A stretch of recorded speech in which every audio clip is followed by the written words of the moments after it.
And we're back on the People Chronicles with Bill Thomas, and we left off with the fact that everyone can follow their dreams. Now, whether or not you're going to be a success is up to you. It's what we're learning from Bill today, and you are a super big success. And I told everyone that we were going to find out what it's like when you look back from where you started. And you actually started out of the trunk of your car, which I learned, which I didn't know that, with a pair of pants, right? Yeah, that's so what we want to find out from you is what happens today when you look back at, the young Bill Thomas. Well, I probably wouldn't.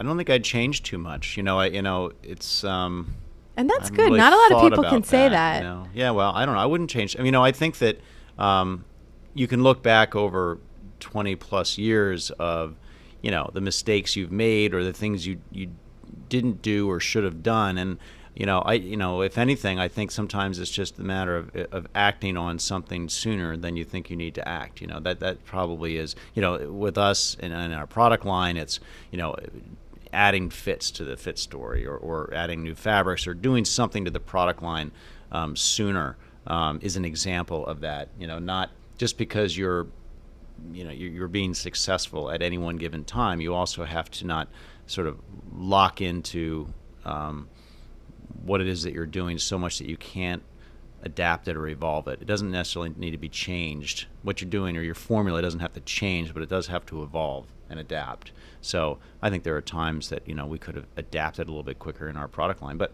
it's I think the product line is pretty well adapted today. There's obviously always improvements, but I don't know how much I don't have a lot of regrets. I guess that's my point. What did you major in college? Economics. Just it was just what you do, when you don't know that you know exactly what else to study, I suppose. So. Right. And now with a business, you have to know a little bit about a lot. So where does all of the support come from when you're just starting a business? Well, you have to wear all the hats when you first start. In my case anyway. Not all startups are quite like this, but in a startup where you have a sole proprietor, you wear all the hats, you do everything, and then slowly but surely over time, you have, if you're fortunate enough that what you're doing is working, you very quickly have to have a team develop around you, and so that you can't do all those things, and your time is better spent on certain activities, whereas you need someone else to help in other areas. And I think the hardest thing for any entrepreneur is simply sort of relinquishing control of some of those things and understanding that they probably have things they do well and things they don't do so well. And sometimes perhaps egos can get in the way and they can't let go of that, or they can't delegate. And you hear that story a lot, but in my case, I was pretty quick to say, I know I don't do that well, and I should probably be doing this over here, so why don't I go do this? Because that's going to best serve the company. So kind of the best answer I can give you on that one. Do you remember the core group of supporters that you had, the go-to people when you had this idea in your mind?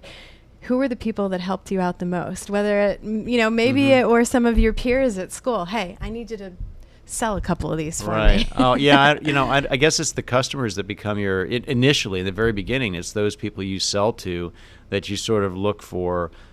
You look for their read or their acceptance or their approval to kind of validate what you're doing, and obviously their feedback on your product.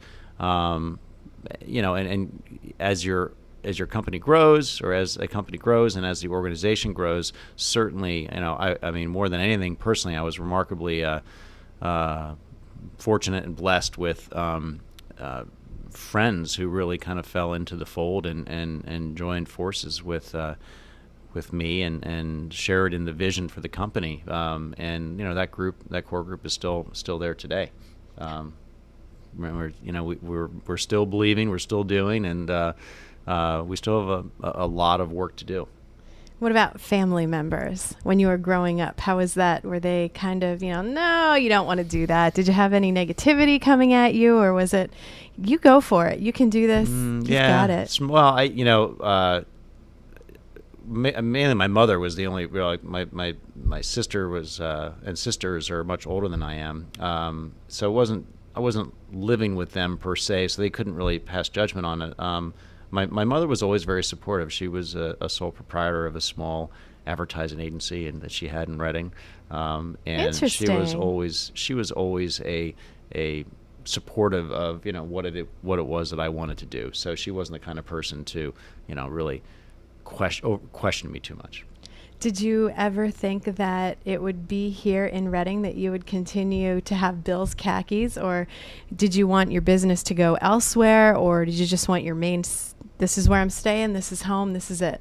No, I thought I felt that, well, first of all, I moved back to the Reading area from Chicago, where I lived for about 3 or 4 years after college, working for an ad agency out in Chicago, which was a great experience. But moving back here was really in part like I want to start this. Where am I going to start it? And it just made sense. I mean, I lived at home for probably 3 years while I got it off the ground. So I mean, I had to pinch pennies and take part-time jobs, and just to pay my car and pay the phone bill. Long story short, do whatever I had to do, bootstrap.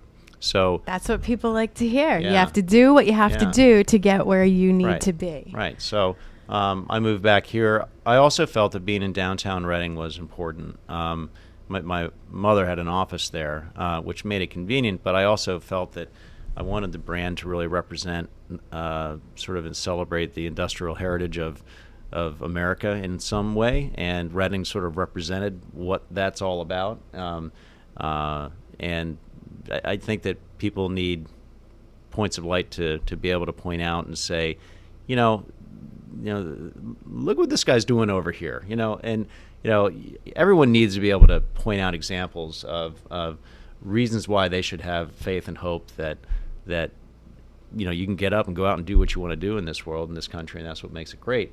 And you can also do it right here in Reading, Pennsylvania, because certainly the region over the years has plenty of reasons to doubt itself, as well as plenty of reasons to celebrate itself. So I love the fact that we're in downtown Reading, and we've really never considered being anywhere else. Do you find it frustrating when people say, I wish I could have my own business and I wish that it could be here in Reading? Do you just find it frustrating that some people can't have the energy and feel as positive as you do about where they live? I don't know. I think that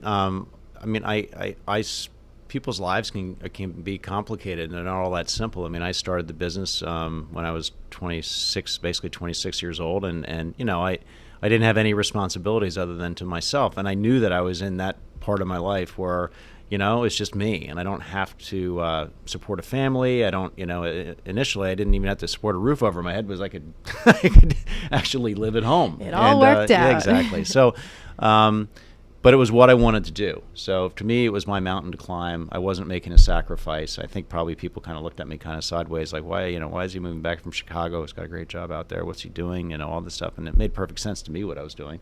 But I didn't really care what they thought. And I don't That's know another what, I don't know what they I'm thought. checking everything off as you Yeah. say these. Yeah. It doesn't matter what other people think, and No. just reaching after your goals and your dreams and carrying on. Yeah. That's what you do. That's what you do. That's right. And as we talk about the community and what a great place Reading is, you can tell us a little bit about what you do to give back to the community. Because I know, for one, you work with John Paul II Center for Special Learning, and you have a special sale for them. So what are some other things that you do in the community? Well, I think that's actually a good example. I mean, our the sales, the warehouse sales, are probably what we're most known for in the area, and we typically we'll have 2 sales a year, and they're never really fully. We don't really know if we're going to actually have one until 2 or 3 months before the sale. So it just so happens that it works out that we seem to have one twice a year, and we like to pick a charity to sort of make a part of that event, and that's really been a wonderful. Association with John Paul II, for example, has been a wonderful association, and they bring energy to the event as well, and we're really happy that we can do that.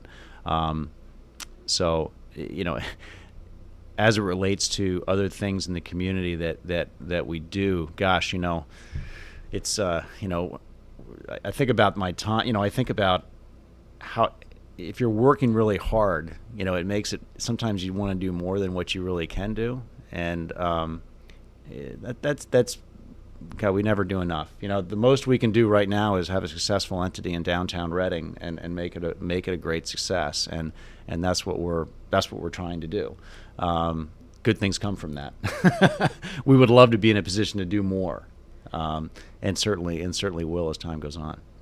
All right, as we close things up, is there one thing that you can think of that you can let our youth know? I always like to, because I know they're listening and I know that they tend to look everywhere and anywhere other than what they're hearing under their own roof of their house. When they hear it from other people, it kind of makes a difference when they hear it from someone else. If you can just share with them something to help them move along in the right direction of what it is that they need to do, not so much today or tomorrow, but things to think about in the near future in order to be a successful entrepreneur. Well, I think trusting your instincts is really important, but I think it's also important to balance that and even sober it with good sound advice.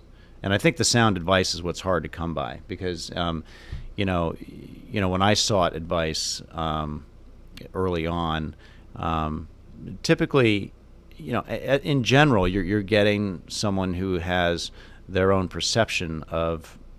You're kind of getting their perception as well. So it's kind of hard to find someone who's been down the same road.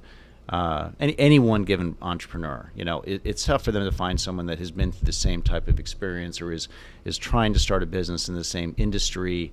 And finding that person's tough. Finding a mentor, is really what it comes down to. And you hear that a lot. But finding a good mentor sometimes is difficult too because they have to have enough parallel experiences to your own and understand and relate to where you are at the time to really be a good mentor. But trusting one's own instincts is probably is the best. But you certainly can't close your ears to advice and stop seeking it. All right. Thank you very much, Bill Sure, Thomas thank you. from Bill's Khakis. Thank you. I like to wrap it up once again with the location of your warehouse. Mm-hmm. Yeah, it's 531 Canal Street, right above the Canal Street Restaurant and Pub. Now, there's no actual store there, so it's one of those things where, if indeed we have another factory store sale, we'll let everyone know when. And typically it's been downstairs in the restaurant below on a Saturday morning in June or December. All right, and a website. At www.billskhakis.com. All right, that's it for this edition of the People Chronicles. I'm Jackie Hoffman, along with Bill Thomas.